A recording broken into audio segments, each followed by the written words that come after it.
Okay fine.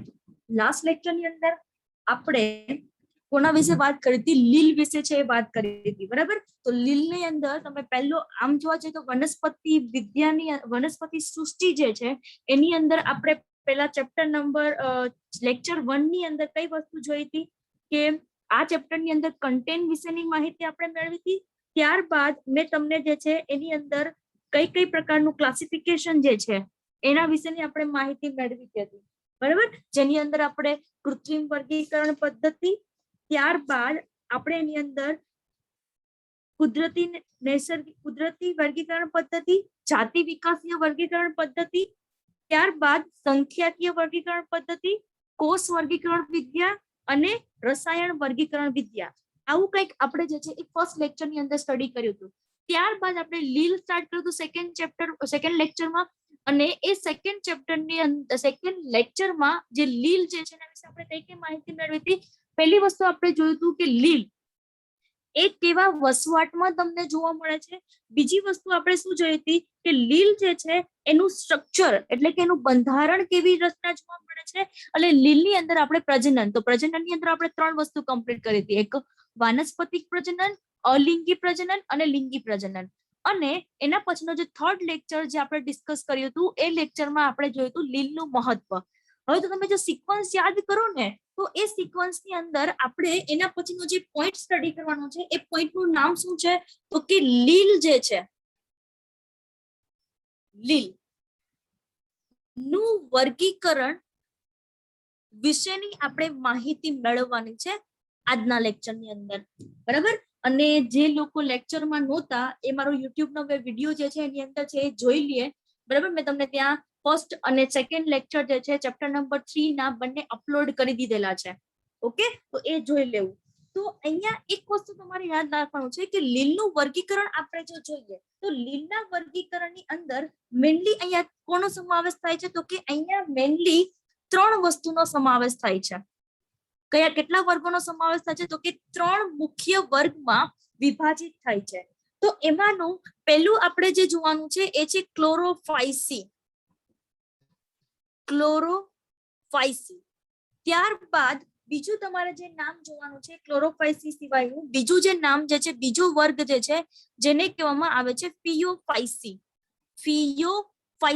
અને third નામ જે છે જેને કહેવામાં આવે છે રોડોફાઇસી. તો મેં તમને ત્યાં એમ પણ કીધું હતું કે લીલ જે છે એને બીજા નામથી ઓળખવામાં આવે છે. કોના આધારે તો કે એમાં કયા પ્રકારનું રંજક દ્રવ્ય હાજર છે ને, રંજક દ્રવ્ય હાજરીના આધારે તેને મુખ્યત્વે 3 વર્ગમાં વિભાજિત કરેલું છે.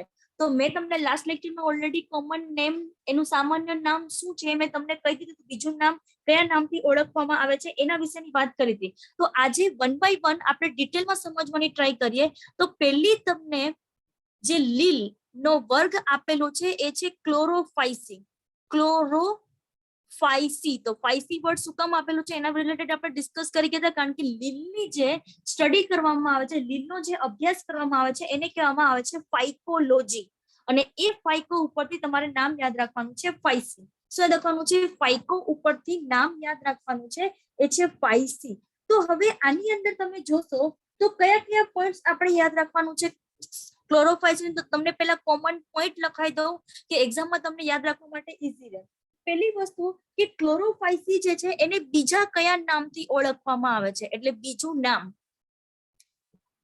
ઓકે, શું જોશું આપણે? બીજા કયા નામથી ઓળખવામાં આવે છે. ત્યારબાદ બીજો પોઈન્ટ જે આપણે જોવાનું છે એ છે કે ક્લોરોફાઇસી લીલનું બંધારણ કેવું છે. એટલે મતલબ કે આપણે એને જોઈને એની અંદર કઈ કઈ રચના જોવા મળે છે એને આપણે શું કહીએ છીએ? ત્યાં બંધારણ કહીએ છીએ. અને ત્યારબાદ ત્રીજી વસ્તુ તમારે જે યાદ રાખવાનું છે, તો હવે એક વસ્તુ બીજી એ સ્ટાર્ટ કરતા પહેલા કહી દઉં કે બંધારણની અંદર તમારે કઈ કઈ વસ્તુ યાદ રાખવાનું છે તો કે બંધારણ જે છે એની અંદર તમારે પહેલી વસ્તુ તમારે યાદ રાખવાનું છે એની શરીર રચના તમને કેવી જોવા મળે છે એ તમારે જોવાનું છે. બીજી વસ્તુ એ બંધારણમાં રંજક દ્રવ્ય તમને કયા પ્રકારનું જોવા મળે છે એ આપણે જોઈશું. રંજક દ્રવ્ય રંજક દ્રવ્ય પછી આપણે જોઈશું કે એની અંદર ત્યાં એની કોષ દિવાલ શેની બનેલી છે એ આપણે જોવાનું છે. અને ત્યારબાદ આ જે ક્લોરોફાઇસી જે વર્ગ છે એની અંદર જે ખોરાકનો સંગ્રહ કઈ રીતે થાય છે એના વિશેની માહિતી આપણે ક્લોરોફાઇસીની અંદર છે એ સમજવાનું છે. અને લાસ્ટ પોઈન્ટ જે છે એ છે પ્રજનન. કઈ વસ્તુ જોવાનું છે? પ્રજનન. અને પ્રજનન પછી એક બધા જ ની અંદર કોમન છે એ છે ઉદાહરણ, કે ક્લોરોફાઇસી લીલ જે છે એની અંદર કોનો કોનો સમાવેશ થાય છે. એટલે આપણે કઈ વસ્તુ જોશું? ઉદાહરણો. તો ક્લોરોફાઇસી જે છે, તો હવે ક્લોરોફાઇસી હશે, થિયોફાઇસી હશે કે રોડોફાઇસી હશે, એ આ બધાની અંદર આ પોઈન્ટ હશે એ કોમન હશે. બરાબર? તો આ યાદ રાખવા માટે એકદમ ઈઝી રીતે છે. અને જો તમે અહીંયા જે મેં ચાર્ટ ફોર્મમાં બતાવેલું છે એને તમે પોતાની રીતે એક ટેબલ ફોર્મમાં જે છે એ કન્વર્ટ કરી શકો છો. એક તો બીજું એનું નામ, એક તો એનું બંધારણ. બંધારણમાં આપણે કઈ કઈ વસ્તુ જોશું કે એની શરીર રચના કેવી જોવા મળે છે, એની અંદર રંજક દ્રવ્ય કયું હાજર છે, કોષ દિવાલ કેવા પ્રકારની અથવા તો શેની બનેલી જોવા મળે છે, અને બીજું આપણે વસ્તુ જોવાનું છે એ છે ખોરાકનો સંગ્રહ. તેની અંદર ખોરાકના સંગ્રહ સ્વરૂપે કઈ વસ્તુ જોવા મળે છે એના વિશેની માહિતી આપણે મેળવવાનું છે. તો 1 by 1 જોઈએ તો પહેલું આપણે જોઈએ બીજું નામ. તો ક્લોરોફાઇસીને બીજા કયા નામથી ઓળખવામાં આવે છે? તો યાદ રાખજો, ક્લોરોનો મતલબ છે કે એના અંદર જે રંજક દ્રવ્ય રહેલું છે ને એના આધારે એનું નામ આપેલું છે ક્લોરોફાઇસી. તો યાદ રાખજો કે આપણને ખબર છે કે ક્લોરોફિલના કારણે લીલો કલર જોવા મળે છે. તો એટલા માટે તમે ક્લોરોફાઇસી લીલને તમે જોશો ને તો તમને હંમેશા એ તમને કેવી જોવા મળશે? તો કે હરિત કે લીલા કલરની જોવા મળે છે. એટલા માટે એને હરિત કે લીલી લીલ તરીકે ઓળખવામાં આવે છે. તો આ બીજી વસ્તુ, એક વસ્તુ તમારે યાદ રાખવાનું છે. હવે 1 by 1 પોઈન્ટ આપણે જોઈએ તો બીજી વસ્તુ તમને શું આપેલું છે? બંધારણ.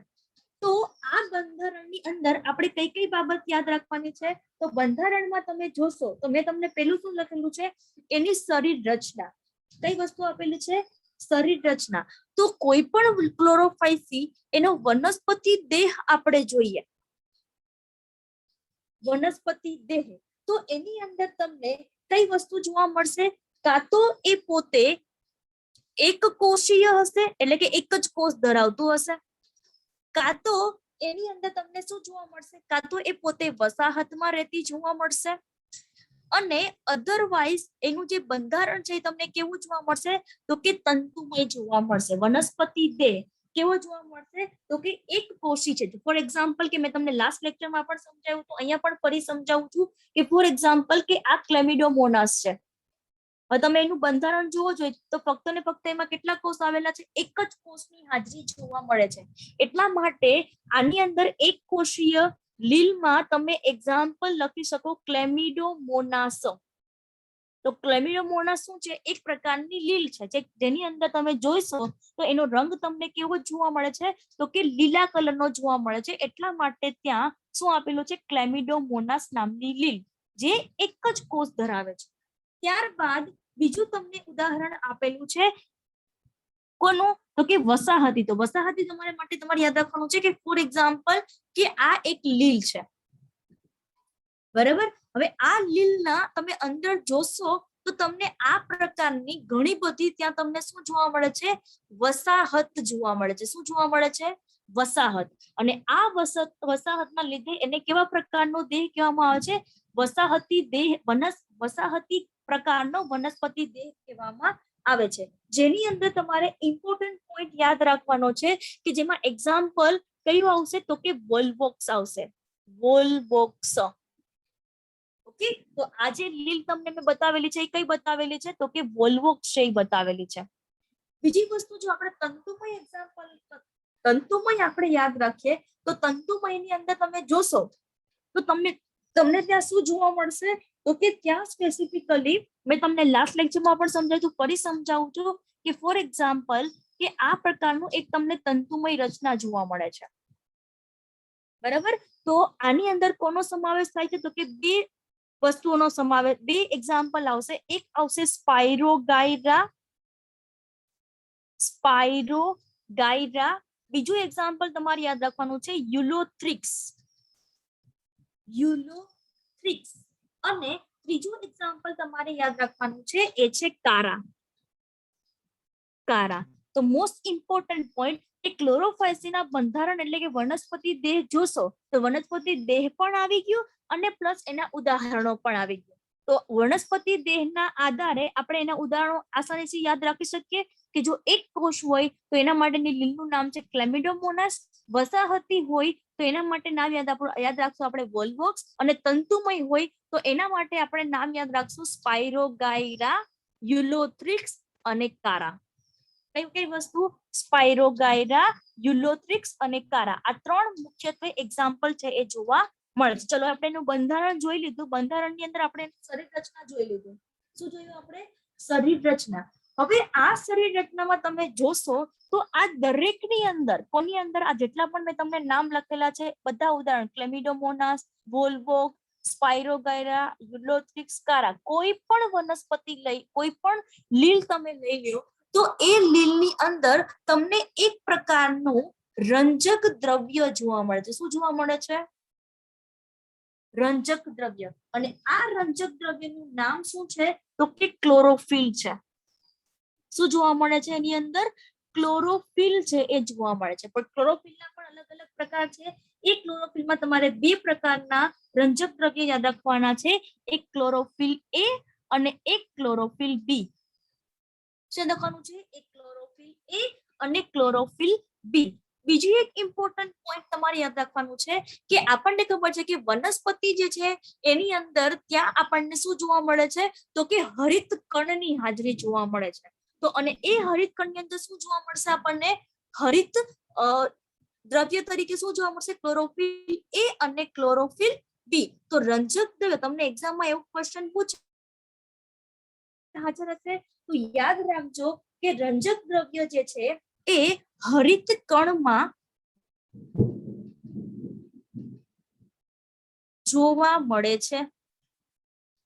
કોની અંદર જોવા મળે છે? હરિત કણમાં છે એ જોવા મળે છે. અને હરિત કણનું સ્થાન, હરિત કણની તમે રચના જુઓ ને તો તમને એમાં જુદા જુદા પ્રકારના આકાર છે એ જોવા મળે છે. શું જોવા મળે છે?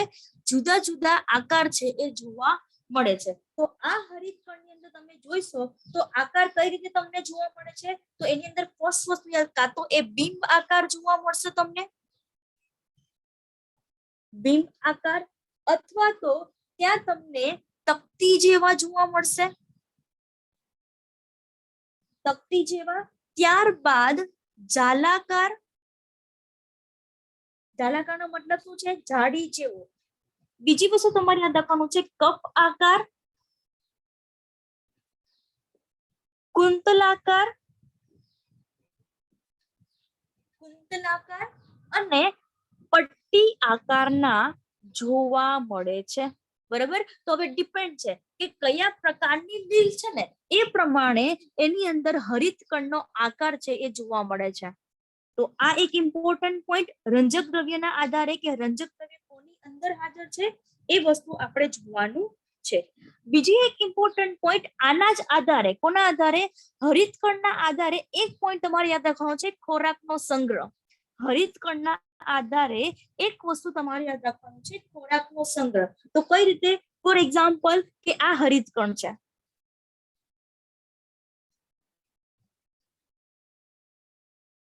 હવે આ હરિતકણની અંદર તમે જોશો તો એની અંદર તમને ઘણા બધા આ રીતે જોજો શું જોવા મળે છે? તો યાદ રાખજો કે ઘણા બધા ત્યાં સ્થાન પામેલા શું જોવા મળે છે?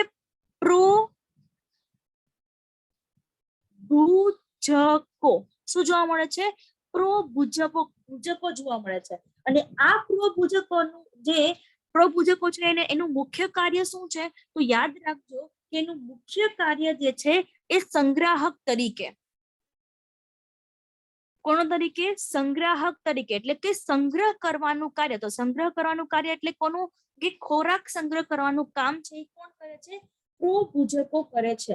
તો પ્રોભુજકોમાં સંગ્રહ તરીકે ખોરાકનો સંગ્રહ તરીકે કઈ કઈ બાબત જોવા મળે છે? તો યાદ રાખજો કે બે બાબત જોવા મળે છે. એક તમને જોવા મળે છે પ્રોટીન અને બીજી વસ્તુ તમને જોવા મળે છે સ્ટાર્ચ. તો તમને એક્ઝામમાં એવો ક્વેશ્ચન પૂછી શકે છે કે ક્લોરોફાઇસીમાં સંગ્રાહક એટલે કે ખોરાકનો સંગ્રહ તરીકે કયા સ્વરૂપે સંગ્રહ પામે છે? તો બે વસ્તુ, પ્રોટીન અને કાં તો સ્ટાર્ચ. બે માંથી કોઈ સ્વરૂપે જે છે અહીંયા ખોરાક જે છે એ સંગ્રહ પામી શકે છે. તો આ એક ઇમ્પોર્ટન્ટ પોઈન્ટ તમારે યાદ રાખવાનો છે ક્લોરોફાઇસીમાં. બીજી વસ્તુ આપણે જોઈએ તો જેમ આપણે કીધું કે પ્રોટીન, સ્ટાર્ચ અને ઘણી વખત ત્યાં પોતે તૈલી પદાર્થો જે છે એનો પણ ત્યાં ખોરાક તરીકે સંગ્રહ પામેલો જોવા મળે છે. તો એનો મતલબ શું છે કે હરિતકણની મદદથી, હરિતકણમાં આવેલા પ્રોભુજકોની મદદથી આપણે કાર્બોહાઈડ્રેટ, પ્રોટીન અને લિપિડ, કાર્બોહાઈડ્રેટ, પ્રોટીન અને લિપિડ આ ત્રણે ત્રણનો આપણે ખોરાકનો સંગ્રહ લીલ પોતાના શરીરની અંદર કોના દ્વારા? પ્રોભુજકો દ્વારા જે છે એ સંગ્રહ કરે છે. તો આ એક ઇમ્પોર્ટન્ટ પોઈન્ટ તમારે યાદ રાખવાનું છે. કોના માટે થઈને? ખોરાકનો સંગ્રહ. તો એક વસ્તુ તમે જુઓ, રંજક દ્રવ્યના આધારે આપણે કેટલી વસ્તુ યાદ રાખી શકીએ? રંજક દ્રવ્યના આધારે એક તો હરિતકણનો આકાર, હરિતકણમાં આવેલો ત્યાં શું આપણે યાદ રાખી શકીએ છીએ? પ્રોભુજકો, પ્રોટીન, સ્ટાર્ચ અને તૈલી પદાર્થો સ્વરૂપે ત્યાં ખોરાકનો સંગ્રહ તમને થતો જોવા મળે છે. બીજી એક ઇમ્પોર્ટન્ટ પોઈન્ટ તમારે જે યાદ રાખવાનો છે કે હરિતકણ રજવો જોઈએ એના પછીનો પોઈન્ટ તમને કયો જોવા મળે છે? બાકી કયો રહ્યો? કોષ દિવાલ. તો યાદ રાખજો કે જે કોષ દિવાલ જે છે, તો યાદ રાખજો વનસ્પતિની કોષ દિવાલ લીલની એમાં પણ સ્પેસિફિકલી કયા વર્ગની? ક્લોરોફાઇસી વર્ગ જે છે એની કોષ દિવાલ જે છે એનું બે તમને સ્તર છે એ જોવા મળે છે.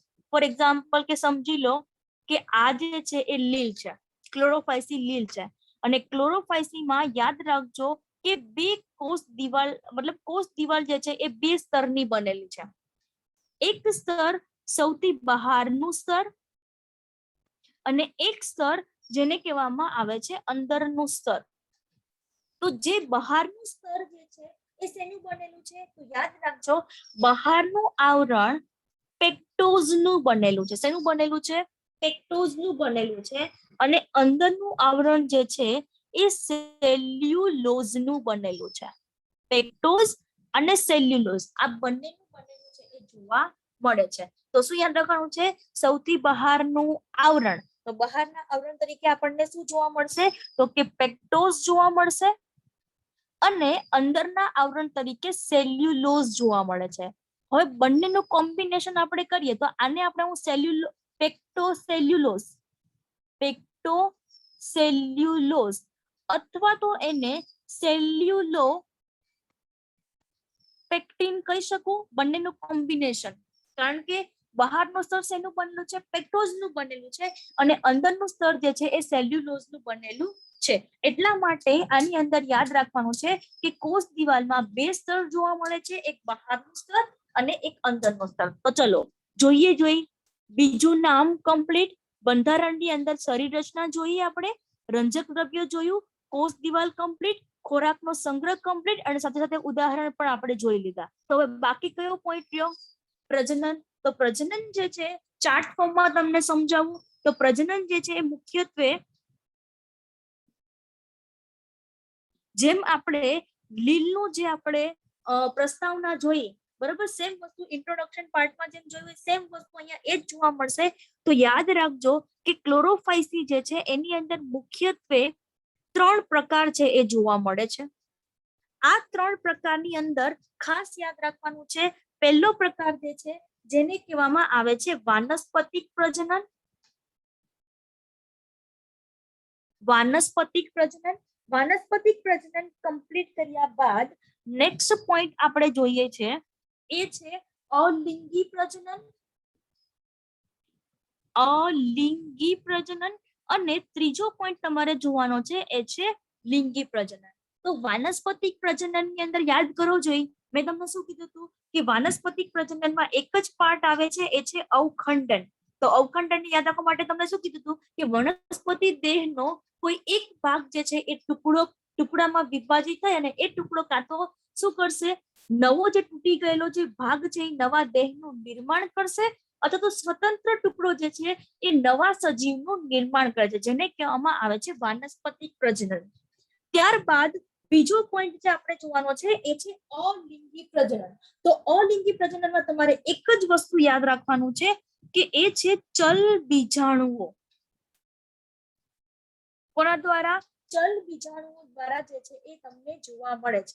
અને તમને એવો ક્વેશ્ચન પૂછે કે ચલ બીજાણુ કોની અંદર હાજર છે, શેમાંથી ઉત્પન્ન થશે, તો યાદ રાખજો કે ચલ બીજાણુ ધાનીમાંથી. શેમાંથી? ચલ બીજાણુ ધાનીમાંથી ચલ બીજાણુ જે છે એ અલિંગી પ્રજનન દ્વારા ઉત્પન્ન થાય છે. ચલ શું કામ કહેવામાં આવે છે? કારણ કે એ પોતે ચાલી શકે છે અને ચાલવા માટે ત્યાં કોની હાજરી જોવા મળે છે, તો કે કસાની હાજરી છે એ જોવા મળે છે. બીજી એક ઇમ્પોર્ટન્ટ થિંગ કે અહીંયા આપણે જોઈએ લિંગી પ્રજનન, તો આપણને ખબર છે કે લિંગી પ્રજનન માટે કોની હાજરી જરૂરી છે, તો કે લિંગી પ્રજનનની હાજરી અનિવાર્ય છે. સોરી, લિંગી પ્રજનન કોષોની હાજરી અનિવાર્ય છે. તો આ જે પ્રજનન કોષો જે છે એ બે પ્રકારના હોઈ શકે, સમજન્યુક પણ હોઈ શકે, વિષમજન્યુક પણ હોઈ શકે. કેવા પ્રકારના હોઈ શકે? સમજન્યુક કે વિષમજન્યુક એમ બંને પ્રકારના હોઈ શકે. અને વિષમજન્યુકને બીજું કયા નામથી ઓળખવામાં આવે છે, તો કે અંડજન્યુકના નામથી પણ ઓળખવામાં આવે છે. તો સમજન્યુ એટલે શું? જ્યારે બે સરખા પ્રકારના જન્યુઓ જોવા મળે તો એને કહેવામાં આવે છે સમજન્યુક, જેમાં રચના, કદ, આકાર બધી વસ્તુ સરખું જ જોવા મળશે. અને વિષમજન્યુકનો મતલબ શું છે કે જેમાં અંડકોષ અને નરજન્યુ કોષ અને માદાજન્યુ કોષ જે છે એમાં કદ પણ અલગ હશે, આકાર પણ અલગ હશે અને એની રચના પણ છે એ કેવી જોવા મળશે, આપણને અલગ છે એ જોવા મળે છે. એટલા માટે યાદ રાખવાનું છે કે લિંગી પ્રજનન છે એ બે પ્રકારે થાય છે, એક સમજન્યુક પ્રકારે અને એક તમારે યાદ રાખવાનું છે વિષમજન્યુક અથવા તો અંડજન્યુક પ્રમાણે. તો આટલી વસ્તુ તમારે ક્લોરોફાઇસી વર્ગ જે છે એની અંદર. તો જો નેક્સ્ટ પોઈન્ટ આપણે જે જોવાનો છે બીજો વર્ગ, બરાબર, એ વર્ગને શું કહેવામાં આવે, કયો વર્ગ છે, તો કે ફિયોફાઇસી. ફિયોફાઇસી. જે પોઈન્ટ આપણે ક્લોરોફાઇસીમાં જોયા એ જ વસ્તુ આપણે ફરી પાછું ડિટેલમાં અહીંયા સ્ટડી કરવાનું છે, બરાબર. તો પહેલી વસ્તુ કે એનું બીજું નામ. બીજું નામ કયા નામથી ઓળખવામાં આવે છે, તો યાદ રાખજો, મેં તમને આના પહેલાના લેક્ચરમાં બી કીધું, ફરી પાછું કહું છું. બીજું નામ જે છે જેને કહેવામાં આવે છે બદામી કે કથ્થઈ લીલ તરીકે ઓળખવામાં. શું કામ? કારણ કે એની અંદર જે રંજક દ્રવ્ય તમને જોવા મળે છે એ કેવા કલરના જોવા મળે છે, તો કે બદામી કે કથ્થઈ રંગના છે એ જોવા મળે છે. બીજી વસ્તુ કે જો આપણે એનું બંધારણ જોઈએ, બંધારણ એટલે કોની વાત થાય છે, શરીર રચનાની વાત થાય છે. તો એ શરીર રચનામાં તમે જોશો તો સામાન્ય રીતે ફિયોફાઇસી જે છે એ કેવા વસવાટમાં જોવા મળશે, તો કે પ્રાથમિક રીતે એ દરિયાઈ નિવાસ સ્થાનોમાં જોવા મળે છે. કોની અંદર જોવા મળે છે? દરિયાઈ નિવાસ સ્થાનોમાં. અને જ્યારે આપણે બંધારણની વાત કરીએ તો એની અંદર બધી વસ્તુ આવી જશે, કદ આવી જશે, આકાર આવી જશે, પણ અત્યારે આપણે જોઈશું એનો કદ. તો કદની અંદર યાદ રાખવાનું છે કે કદ જે છે એમાં વિવિધતા જોવા મળે છે. શું યાદ રાખવાનું છે? કદમાં વિવિધતા જોવા મળે છે. અને આ વિવિધતા કઈ રીતે, તો કે નાના કદથી લઈ મોટા કદ સુધી જોવા મળે છે. તો નાના કદ જે છે એની અંદર કઈ કઈ વસ્તુ જોવાનું છે, તો કે નાના કદથી લઈ અને મોટા કદ સુધી તમને ત્યાં શું જોવા મળે છે, એનું બંધારણ છે એ જોવા મળે છે. તો હવે અહીંયા તમારે એનસીઆરટી પ્રમાણે એક વસ્તુ યાદ રાખવાનું છે કે દરિયાની અંદર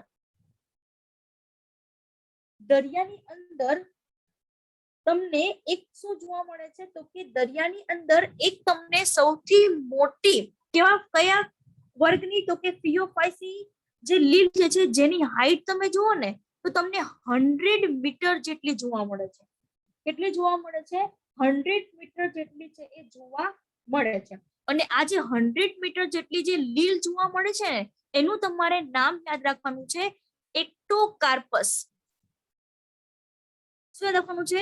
એક્ટોકાર્પસ નામની એક લીલ છે કે જે તમને દરિયાઈ વનસ્પતિ છે અને પ્લસ એની હાઈટ કેટલી તમને જોવા મળે છે તો કે 100 મીટર જેટલી સપાટીથી ઊંચાઈએ. શું લખવાનું છે? 100 મીટર જેટલી સપાટીની ઊંચાઈએ તમને શું જોવા મળે છે? એનું કદ જે છે એ તમને જોવા મળે છે. તો આ એક ઇમ્પોર્ટન્ટ પોઈન્ટ તમારે યાદ રાખવાનું છે ફિયોફાઇસી ની અંદર. બીજી એક ઇમ્પોર્ટન્ટ થિંગ કે આગળ આપણે જોઈએ તો કદની બંધારણની અંદર કદ સિવાયનું બીજું આપણે કઈ વસ્તુ જોઈએ છે તો કે રંજક દ્રવ્ય. કઈ વસ્તુ જોઈએ છે? રંજક દ્રવ્ય. તો યાદ રાખજો કે રંજક દ્રવ્ય જે છે એ ક્લોરોફાઇસી હશે, ફિયોફાઇસી હશે કે રોડોફાઇસી હશે, કોઈ પણ હશે એની અંદર તમને ક્લોરોફિલ જોવા મળશે. બટ ઇમ્પોર્ટન્ટ થિંગ કે આ જે ક્લોરોફિલ જે છે એની અંદર ક્લોરોફિલ એ આવશે અને આની અંદર ક્લોરોફિલ સી આવશે. જ્યારે તમને ક્લોરોફાઇસીમાં શું જોયું હતું? ક્લોરોફિલ એ અને ક્લોરોફિલ બી જોયું હતું. આની અંદર શું આવશે? રંજક દ્રવ્ય તરીકે ક્લોરોફિલ એ અને ક્લોરોફિલ સી. હવે બીજી એક ઇમ્પોર્ટન્ટ થિંગ કે અહીંયા તો રંગ કેવો જોવા મળે છે? બદામી રંગનો જોવા મળે છે. એટલા માટે જ અહીંયા યાદ રાખજો કે ક્લોરોફિલ એ અને સી સિવાયના બીજા ઘણા બધા રંજક દ્રવ્ય જોવા મળે છે. જેમાં તમારે પહેલી વસ્તુ યાદ રાખવાનું છે કેરોટીનોઇડ્સ અને બીજી વસ્તુ તમારે યાદ રાખવાનું છે ઝેન્થોફિલ. શું જોવા મળે છે? ઝેન્થોફિલ. અને આ જે ઝેન્થોફિલ ને બીજું એક નામ આપવામાં આવે છે ફ્યુકોઝેન્થિન. હવે આ જે ઝેન્થોફિલ અને ફ્યુકોઝેન્થિન જે છે એનું પ્રમાણ સૌથી વધારે જોવા મળે છે. શું લખવાનું છે? એનું પ્રમાણ જે છે આપણને કેવું જોવા મળે છે? સૌથી વધારે જોવા મળે છે. હવે જોવો જોઈએ ક્લોરોફિલ એ, કેરોટીનોઇડ્સ અને ઝેન્થોફિલ બધા કલરની તમને રંજક દ્રવ્ય જોવા મળે છે. એટલા માટે અહીંયા આપણને જે લીલ જે છે એનો આપણને અલગ અલગ કલર જોવા મળશે. તમને એવું લાગશે ચમકતા લીલા કલર થી લઈ લીલા રંગથી લઈ કઈ જોવા મળશે તો કે વિવિધ છાયાવાળા બદામી રંગની જોવા મળે છે. કારણ કે આપણને લીલો કલર પણ જોવા મળે છે, પીળો કલર પણ જોવા મળે છે, નારંગી કલર પણ જોવા મળશે. તો બધાના શેડ તમને જોવા મળશે. બદામી રંગના અલગ અલગ તમને શેડ જે છે એ તમને ત્યાં જોવા મળે છે. તો ચલો રંજક દ્રવ્ય વિશે વાત કમ્પ્લીટ કરી. ત્યારબાદ એની અંદર તમારે યાદ રાખવાનું છે ખોરાક સંગ્રહ. તો જેમ આપણે ત્યાં આપણે કઈ વસ્તુ જોઈ? પ્રોટીન, કાર્બોહાઈડ્રેટ અને લિપિડ જોયું. એવી જ રીતે આની અંદર યાદ રાખવાનું છે કયા સ્વરૂપે તો કે કાર્બોદિત તરીકે. કાર્બોદિતની અંદર પણ બે વસ્તુ યાદ રાખવાનું છે, એક લેમિનારિન અને બીજી વસ્તુ તમારે યાદ રાખવાનું છે એ છે મેનિટોલ. લેમિનારિન અને મેનિટોલ આ બંને જે છે એ કાર્બોદિતના એક, જેમ કે સ્ટાર્ચ એક સ્વરૂપ છે એમ લેમિનારિન અને મેનિટોલ એક કાર્બોદિતનું સ્વરૂપ છે. ત્યારબાદ જો આપણે એની કોષ દિવાલ જોઈએ, કોષ દિવાલ, તો યાદ રાખજો કે વનસ્પતિ કોષ જે છે એ શેનું ધરાવે છે તો કે સેલ્યુલોઝ જે છે સેલ્યુલોઝની કોષ દિવાલ તમને જોવા મળે છે. અને સેલ્યુલોઝની કોષ દિવાલની તમે બહારની બાજુએ જુઓ ને, બહારની બાજુએ ત્યાં આપણને પેક્ટિન જોવા મળતું હતું. અહીંયા આપણને જોવા મળશે આલ્જીન જોવા મળશે. અને આ જે આલ્જીન જે છે એ શેનું બનેલું હશે તો કે જિલેટિનનું આવરણ છે એ ધરાવતું હશે. શું જોવા મળે છે? જિલેટિનનું આવરણ જે છે એ જોવા મળે છે. તો આ એક ઇમ્પોર્ટન્ટ પોઈન્ટ તમારે ખાસ યાદ રાખવાનું છે. કોની અંદર? તો કે કોષ દિવાલ છે એ સેલ્યુલોઝ ની બનેલી જોવા મળે છે અને બહારની બાજુએ આલ્જિન અથવા તો જિલેટિન નું આવરણ જે છે એ જોવા મળે છે. તો આ એક ઇમ્પોર્ટન્ટ પોઈન્ટ તમારે ખાસ યાદ રાખવાનું છે. ત્યારબાદ આપણે બંધારણની અંદર એક ઇમ્પોર્ટન્ટ પોઈન્ટ જોવાનો છે, એ છે વનસ્પતિ દેહ. કઈ વસ્તુ જોવાનું છે? વનસ્પતિ દેહ. તો આ વનસ્પતિ